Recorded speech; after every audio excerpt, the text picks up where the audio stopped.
భవిష్యత్తును తీర్చిదిద్దే పూర్తి బాధ్యతను మనస్ఫూర్తిగా స్వీకరిస్తున్నాను. నాది కేవలము బోధన మాత్రమే కాదు, ఇది ఒక సంకల్ప యాత్ర.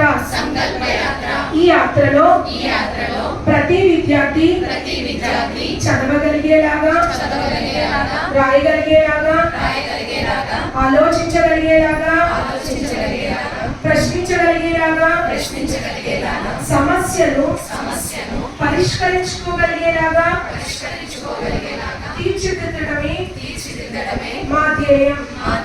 వారు స్పష్టంగా చదవడం, అర్థం చేసుకోవడం, భావ ప్రకటన చేయడం, సంఖ్యల పట్ల అవగాహన కలిగి ఉండడం, గణితాన్ని జీవితంలో అన్వయించడానికి నా పూర్తి సహకారాన్ని అందిస్తాము. వారి భాష, భావోద్వేగత, మానసిక, నైతిక అభివృద్ధి కోసం నా జ్ఞానం, నా నైపుణ్యత అన్నిటినీ అంకితం చేస్తాము. నేను నిరంతరం నేర్చుకుంటూ నా బోధన చాలా చాలా ఇంపార్టెంట్. అండ్ పిల్లలు కొంతమంది, అందరూ పిల్లలు ఒకేలాగా ఉండరు.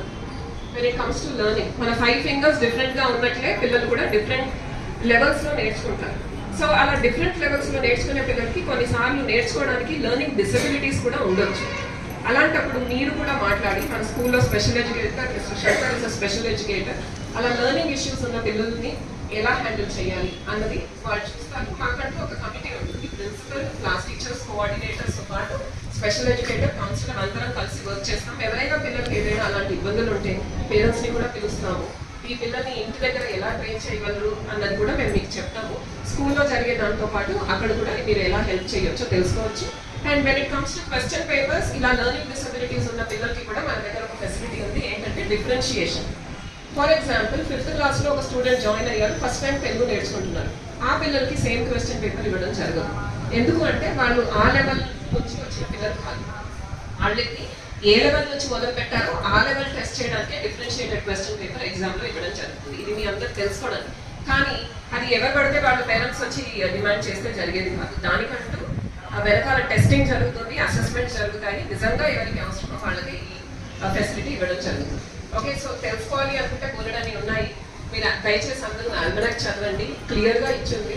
ఒకవేళ ఇంగ్లీష్లో ఉంది, మాకు అర్థం కావట్లేదు అంటే మీ పిల్లల్ని చదివి మీకు ఎక్స్ప్లెయిన్ చేయమనండి. లేదు అంటే మీరు ప్రతి పేజ్ కూడా ఫోటో తీసుకొని గూగుల్ ట్రాన్స్లేట్ చేసుకున్నారంటే తెలుగులో వస్తుంది. దయచేసి దాన్ని చదివి అర్థం చేసుకొని మా అందరికీ సహకరించండి. మీ